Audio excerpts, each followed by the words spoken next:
Hi everyone. आज हम लोग पढ़ने वाले एक poem that is mother to son by Langston Hughes. दोस्तों, ये जो पोएम है बेसिकली एक मदर अपने सन को, अपने बेटे को एडवाइस दे रही है। तो देखते हैं कि पोएम में सेंट्रल आइडिया क्या है। आपके सामने एक इमेज है जिसमें आप बेसिकली देख सकते हो मदर है और उसका चाइल्ड है। इस इमेज पर से हमें बहुत सी चीजें क्लियर हो सकती है, जैसे कि अगर आप ऑब्जर्व करेंगे तो जो मदर और जो चाइल्ड है दोनों ही ब्लैक कम्युनिटी को बिलोंग करते हैं।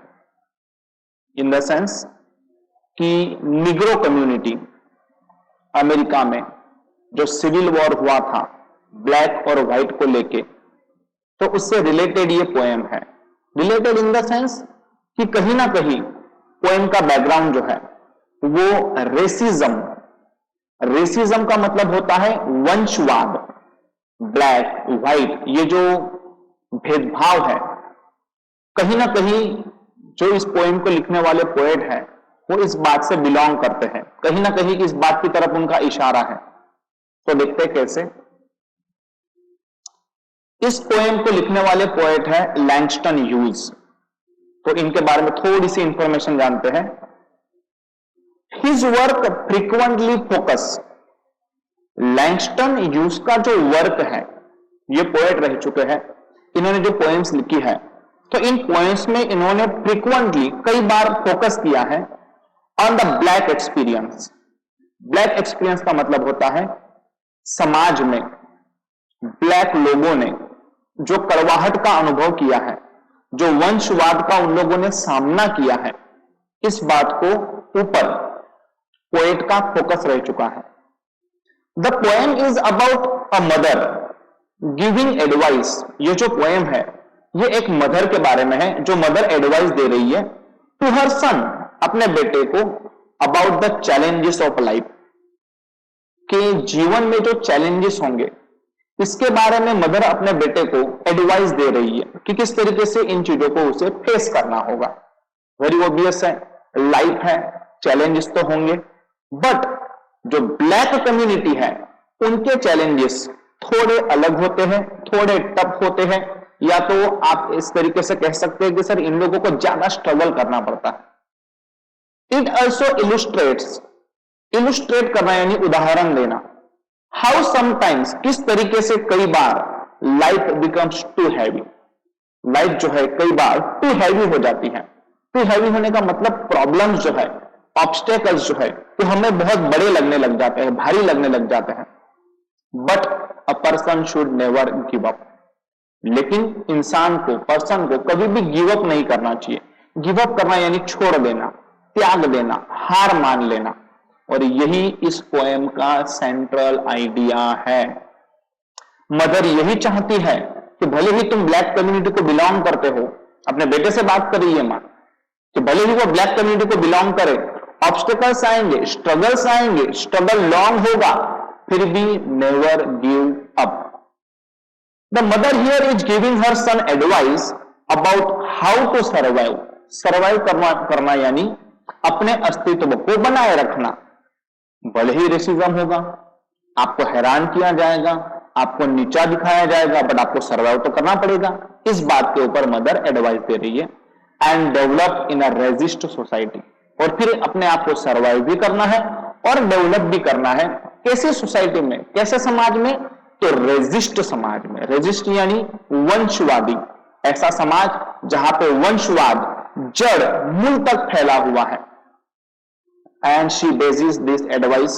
और मदर ने ये जो एडवाइस दी है वो किस बेस पे दी है? ऑन हर ओन एक्सपीरियंस, अपने खुद के एक्सपीरियंस पे। ऑब्वियस है, मदर जो है वो ब्लैक कम्युनिटी को बिलोंग करती है, तो उसने खुद ने अपनी लाइफ में जो एक्सपीरियंस किया है कि ये जो रेजिस्ट समाज है वो कैसे इन लोगों के साथ में बिहेव करता है, कैसे इनको ट्रीट करता है, उस एक्सपीरियंस के बेस पे मदर अपने बेटे को एडवाइस दे रही है। She uses N extended metaphor. इस पोएम में पढ़ने के लिए ये चीज सबसे इंपॉर्टेंट है, मेटाफोर। तो मेटाफोर जो है ये लैंग्वेज में होता है अलंकार। हम हिंदी, गुजराती और मराठी लैंग्वेज में ग्रामर जब पढ़ते हैं तो उसमें एक टॉपिक होता है अलंकार। तो मेटाफोर यानी रूपक अलंकार। दोस्तों, रूपक अलंकार का मतलब होता है कि जिसका कंपैरिजन करना है, जिसके साथ करना है, जब आप इन दोनों को एक रूप मानते हो, एक समान मानते हो, तब होता है रूपक अलंकार। तो इस पोएम में जीवन को, लाइफ को किसके साथ कंपेयर किया गया है? तो रफ स्टेयरकेस।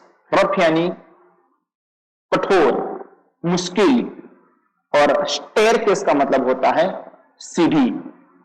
तो जीवन को किसके साथ कंपेयर किया गया है? तो जीवन को एक स्टेयरकेस के साथ, एक सीढ़ी के साथ कंपेयर किया गया है। और इस पोएम में हम पढ़ेंगे कि सर जो जीवन है वो क्रिस्टल स्टेयरकेस नहीं है। What do mean by crystal? तो क्रिस्टल का मतलब होता है कांच से बना हुआ, जैसे कि आप इस इमेज में देख सकते हैं ऐसे। यहां पे आप देखिए, ये जो आप देख रहे हैं स्टेयरकेस यानी सीढ़ी, जिससे हमें ऊपर जाना है। तो जीवन की तुलना स्टेयरकेस के साथ में की गई है, बट ये जो स्टेयरकेस है ये इमेज में दिखाई देने वाले क्रिस्टल स्टेयरकेस की तरह नहीं है। मतलब मदर अपने बेटे को यह समझाना चाहती है कि बेटा, तुम्हारे लिए जीवन इस कांच की सीढ़ी की तरह स्मूथ, इजी नहीं होगा। और इसका रीजन शायद आपको क्लियर हो गया होगा कि बेटा और मां दोनों ब्लैक कम्युनिटी को बिलोंग करते हैं। अगर यही पे बात व्हाइट कम्युनिटी की होती तो उनके लिए अपने जीवन में गोल हासिल करना कंपैरेटिवली ब्लैक पीपल इजी होता है। तो उनकी लाइफ क्रिस्टल स्टेयरकेस की तरह है व्हाइट लोगों की, बट ब्लैक लोगों की life in the sense, black लोगों के लिए अपने गोल को हासिल करना, अपने आप को सर्वाइव करना, अपने आप को डेवलप करना इस क्रिस्टल स्टेयरकेस की तरह आसान नहीं होता है। अगर आपको इस पोएम में कुछ स्पेलिंग्स की जरूरत पड़े तो बड़े सिंपल सिंपल स्पेलिंग्स है। क्रिस्टल जो कांच होता है, स्टेयर सीढ़ी होती है। इस पोएम में सबसे इंपॉर्टेंट बात यही है कि हमारे लाइफ की तुलना एक सीढ़ी के साथ की गई है। जैसे हम सीढ़ी के ऊपर एक के बाद एक जो उसके स्टेयर्स है उसको चढ़ के ऊपर जाते हैं, वैसे ही लाइफ में एक ऑब्स्टेकल का सामना करने के बाद हम अपने आप को डेवलप करते हैं, अपने गोल्स को हासिल करते हैं। टैक्स यानी होते हैं कील। स्प्लिंटर का मतलब होता है छितरा, टुकड़ा। अगर स्प्लिंटर समझ में नहीं आया तो यहां पे मैंने और एक इमेज यहां पे रखी है, देखिए ऐसा होता है स्प्लिंटर। अगर आप किसी कांच के बने हुए या तो फिर लकड़े से बने हुए स्टेयरकेस के ऊपर आप चढ़ते हैं तो ऐसे छितरे, ऐसे छोटे कांच के टुकड़े आपके पैरों में लग सकते हैं।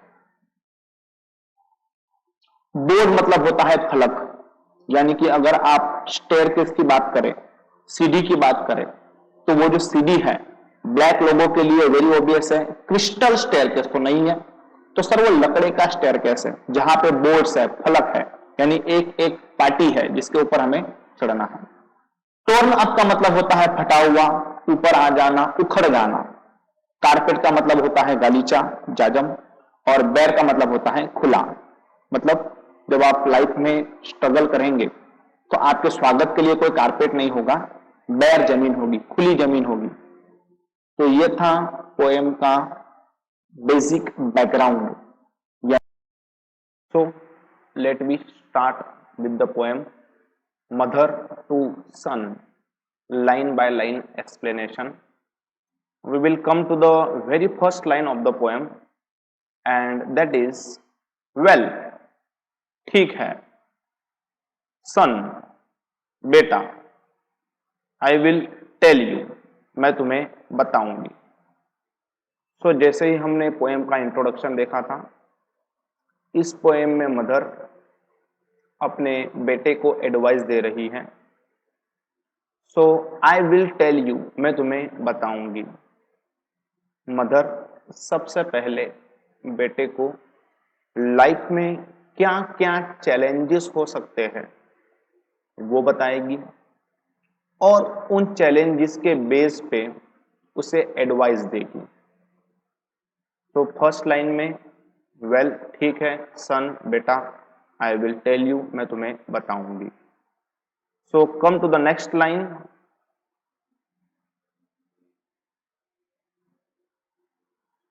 इमेज में आप देख सकते हैं मदर है और सन है। Second line of the poem क्या कहती है? लाइफ फॉर मी, मेरे लिए जीवन। पोएम के इंट्रोडक्शन में हमने देखा था कि मदर ने बेटे के सामने अपने ही जीवन का उदाहरण रखा है। लाइफ फॉर मी, मेरे लिए जीवन, एंट बिन, नहीं रहा, नो क्रिस्टल स्टेयर, मेरे लिए जीवन कभी भी क्रिस्टल स्टेयर की तरह नहीं रहा। दोस्तों हमने पोएम के इंट्रोडक्शन में देखा था मेटाफोर, मेटाफोर का मतलब होता है रूपक अलंकार। इस पोएम में कवि लैंगस्टन ह्यूज ने रूपक अलंकार का इस्तेमाल किया है।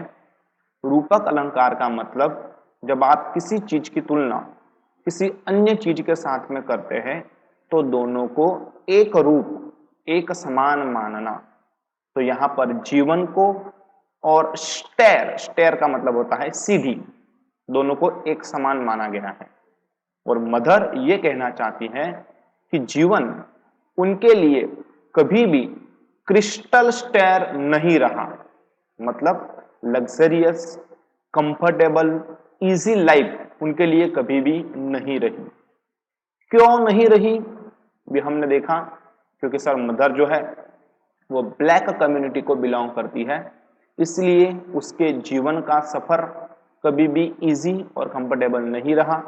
इस बात को समझाने के लिए मदर ने कहा है life for me and been no crystal stair.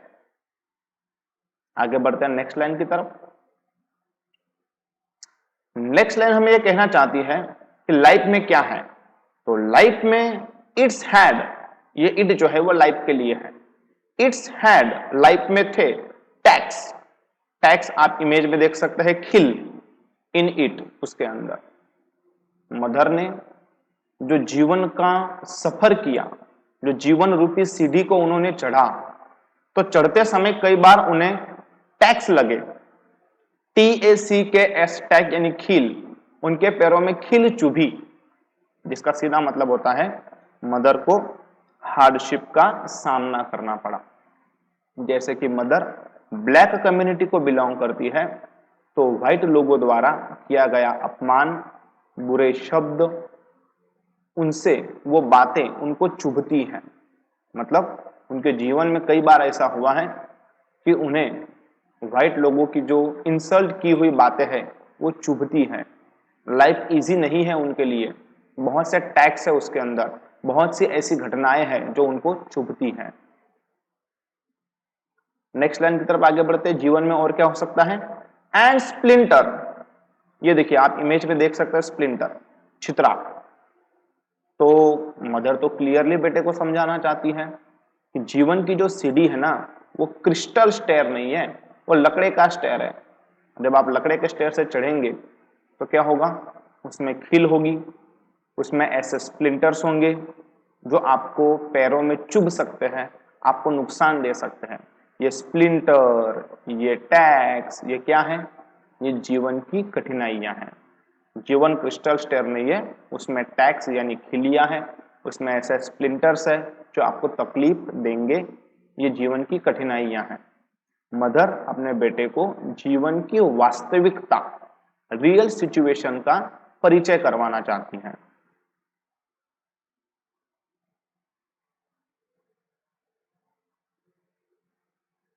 अभी अभी हमने देखा मदर की जीवन की जो सीढ़ी है वो लकड़े की सीढ़ी है। तो लकड़े की सीढ़ी के ऊपर ऐसे जो पाटियां होते हैं जिनके ऊपर हम पैर रख के आगे बढ़ते हैं, तो कई बार ऐसे पार्टियां यानी boards and board torn up हो जाना यानी ऊपर आ जाना, उखड़ जाना। तो कई बार जीवन में ऐसी भी परिस्थितियां आई कि जहां पर पैर रख के आगे बढ़ना है, वो जो बेस है, वो बेस ही क्या है, उखड़ा हुआ है। मतलब कि सर आगे बढ़ने के लिए, अपने आप को स्थिर बनाने के लिए कोई ऑप्शन मदर के पास नहीं था, मतलब बेस नहीं था कि जिसके ऊपर वो खड़े रह सके। फिर भी मदर ने ऐसी सिचुएशंस को संभाला। मतलब जैसे सीढ़ी के ऊपर मान लीजिए कोई पार्टियां है, ऐसा वो टर्न अप हो जाए, उखड़ जाए, तो सर आगे बढ़ने में बड़ी दिक्कत होगी। सेम सिचुएशन मदर ने अपनी लाइफ में फेस की है।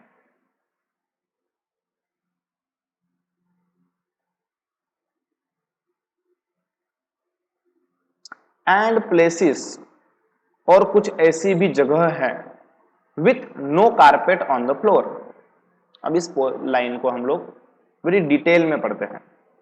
एंड प्लेसेस, और ऐसे भी प्लेस है कि जहां पर पहुंचने के बाद जो फ्लोर है, जो फर्श है, जो जमीन है, वहां पे कारपेट नहीं है। अब इसको मैं आपको डिटेल में समझाता हूं कि जीवन की सीढ़ी चढ़ते चढ़ते मदर कुछ प्लेसेस पे पहुंचती है। कुछ प्लेसेस पे पहुंचने का मतलब छोटी बड़ी जो भी अचीवमेंट है उसको हासिल करना। तो जब मदर ने ऐसे प्लेसेस के ऊपर पहुंची, छोटी बड़ी अचीवमेंट उन्होंने हासिल की, तो वहां पे उनका वेलकम करने वाला, उनके अचीवमेंट को अप्रिशिएट करने वाला भी कोई नहीं है। Line of the poem is बैर। बैर होना यानी निर्जन होना, किसी जीव का अस्तित्व न होना। यह वर्ड यहां पे सजेस्ट करता है कि मदर जब तकलीफों का सामना करके कोई अचीवमेंट हासिल करती है, तो वहां पे उनका वेलकम करने के लिए, उनके अचीवमेंट को एप्रिशिएट करने के लिए, तारीफ करने के लिए भी कोई नहीं है। मतलब कई बार जिंदगी की जो राह है उसमें अकेले ही चलना पड़ता है।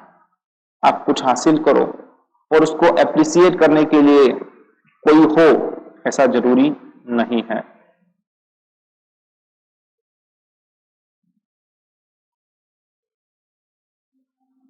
परंतु भले ही मदर की जो जीवन की सीढ़ी है उसमें खील यानी टैक्स थे, उसमें स्प्लिंटर्स थे, कभी भी उनका वेलकम करने के लिए कोई नहीं था, बिल्कुल अकेले वो चले हैं।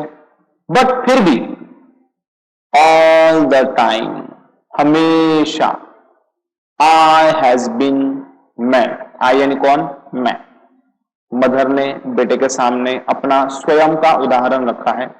आई हैज बीन क्लाइंबिंग ऑन, ये जो जीवन की सीढ़ी है ना, उसके ऊपर क्लाइंब करना मैंने स्टॉप नहीं किया। I has been climbing on, मैं ऊपर चढ़ती रही।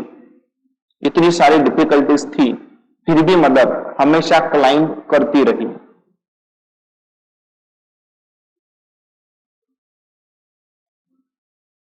एंड रीचिंग, और क्लाइंब करते करते वो रीच होना यानी पहुंचना, लैंडिंग। यहां पर लैंडिंग जो वर्ड है वो है डेस्टिनेशन, हमारा ध्येय, हमारा गोल, जहां तक हम पहुंचना चाहते हैं। तो मदर जिस लैंडिंग तक पहुंचना चाहती थी, जिस गोल तक पहुंचना चाहती थी, उस गोल तक वो रीच करती गई, पहुंचती गई। लाइफ में डिफिकल्टीज थी, फिर भी उसने क्लाइंब करना नहीं छोड़ा, फिर भी उसने क्लाइंब करना चालू रखा और अपने डेस्टिनेशन तक, अपने गोल तक वो पहुंचती गई। एंड टर्निंग कॉर्नर्स, दोस्तों जीवन का जो सफर है वो कोई स्ट्रेट फॉरवर्ड नहीं है, उसमें टर्निंग कॉर्नर्स आते हैं।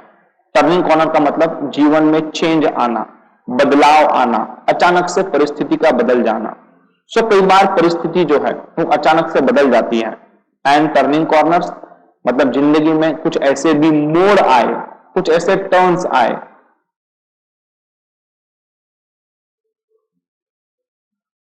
और उन टर्न्स पर, जिंदगी में जो मोड़ आए, जिंदगी ने जो बदलाव लिया, उसमें क्या हुआ, sometimes going in the dark, तो जीवन के इस सफर में मदर समटाइम्स कई बार गोइंग इन द डार्क अंधेरे में चली गई।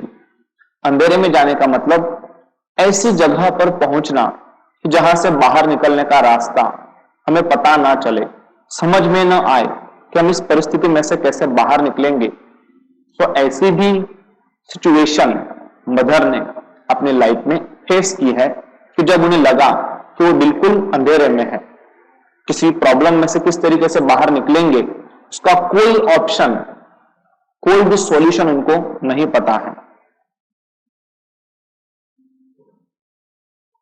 Where there and been no light, mother life में ऐसी परिस्थितियों का सामना कर चुकी है जहां पे कोई लाइट नहीं है। लाइट नहीं है का मतलब परिस्थिति में से बाहर निकलने का, प्रॉब्लम का कोई सॉल्यूशन उनको नहीं पता चल रहा। ऐसी भी सिचुएशन मदर ने अपनी लाइफ में फेस की है और यही सारी बातें वो अपने बेटे को बता रही है कि लाइफ में ऐसी सिचुएशन भी आ सकती है कि आप डार्क में चले जाओ, आप प्रॉब्लम में फंस जाओ एंड नो लाइट, वहां से बाहर निकलने का कोई सॉल्यूशन, कोई ऑप्शन आपके पास ना हो।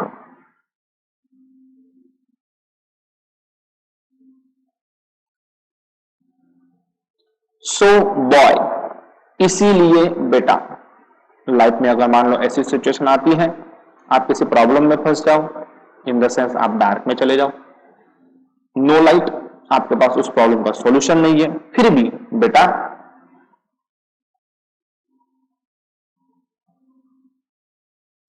ये मदर की एडवाइस है, डोंट यू टर्न बैक। अगर ऐसी सिचुएशन भी आती है, प्रॉब्लम आती है, उसका सॉल्यूशन नहीं पता है, डोंट यू, तुम नहीं, टर्न बैक, टर्न बैक करना यानी पीछे मुड़ना, फिर भी तुम पीछे मत मुड़ना। मतलब मां जो है अपने बेटे को एक ब्रेव बनाने की कोशिश कर रही है, बहादुर बनाने की कोशिश कर रही है कि भले ही परिस्थिति में कोई सॉल्यूशन ना पता हो, फिर भी तुम पीछे मत मुड़ना, don't U turn back.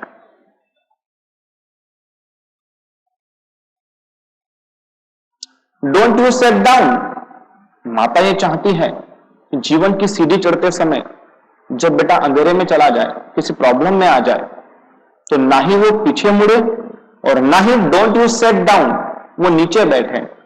Set down होना यानी नीचे बैठ जाना, हार मान लेना, निराश हो जाना, उदास हो जाना। सो तुम्हें सेट डाउन नहीं होना है ऑन द स्टेप्स, उन स्टेप्स के ऊपर। सो भले ही प्रॉब्लम होगी, ना तुम पीछे मुड़ोगे और ना ही हार मानोगे, वहां पर तुम्हें रुकना नहीं है, सेट डाउन नहीं हो जाना है।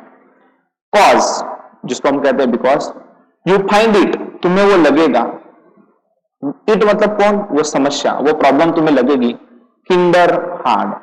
किंडर, तुम बच्चे हो तो प्रॉब्लम तुम्हें हार्ड लग सकती है, कठिन लग सकती है। भले ही वो तुम्हें हार्ड लगे, फिर भी ना ही तुम्हें सेट डाउन होना है, ना ही तुम्हें रुकना है और ना ही तुम्हें टर्न बैक करना है, ना ही तुम्हें पीछे मुड़ के वापस आना है। आगे तो किसी भी हाल में बढ़ना है।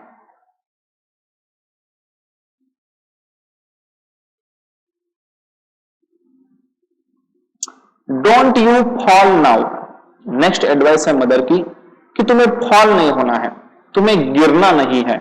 गिरना नहीं है इसका मतलब अपने रास्ते से भटकना नहीं है, अपने वैल्यूज, अपने उसूलों से तुम्हें रास्ता नहीं भटकना है, फॉल नहीं होना है, अपने आदर्श से नीचे नहीं आना है।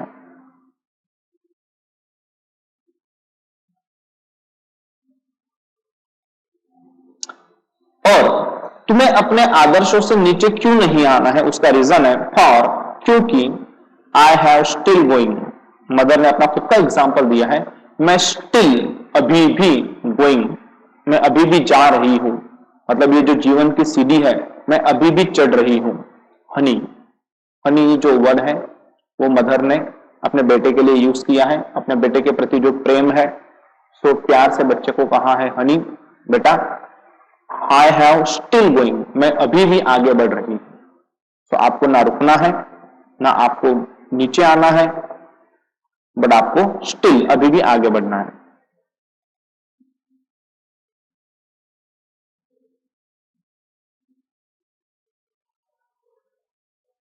आई हैव स्टिल क्लाइंबिंग, अभी भी, आज भी मदर क्लाइंबिंग कर रही है। क्लाइंब करना यानी ऊपर चढ़ना, मतलब ये जो जीवन का सफर है उसमें मदर ने आज भी हार नहीं मानी है, वो आज भी आगे बढ़ रही है। और यही बात वो अपने बेटे को समझाना चाहती है कि भले ही प्रॉब्लम हो, सॉल्यूशन ना पता हो, फिर भी तुम्हें आगे बढ़ना होगा। मदर ने अपना खुद का एग्जाम्पल बेटे के सामने रखा है, आई हैव स्टिल क्लाइंबिंग, मैं अभी भी चढ़ रही हूं। मतलब जीवन का जो सफर होता है उसमें कंटिन्यूअसली आगे बढ़ना जरूरी है।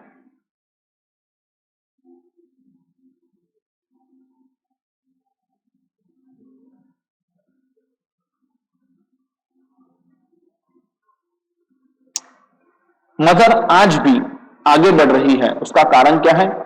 एंड लाइफ फॉर मी, क्योंकि मेरे लिए जो जीवन है, and been no crystal stair. Crystal stair एक मेटाफोर है जो हम लोग ऑलरेडी देख चुके हैं कि भाई मेरे लिए जीवन कोई आसान, इजी, स्मूथ रास्ता नहीं है, तो इसीलिए मैं आज भी आगे बढ़ रही हूं, ऐसा मां अपने बेटे से कहती है। और वही बात वो अपने बेटे से एक्सपेक्ट भी करती है कि ना थकना है, ना रुकना है, ना मुड़ना है, तुम्हें आगे बढ़ना है।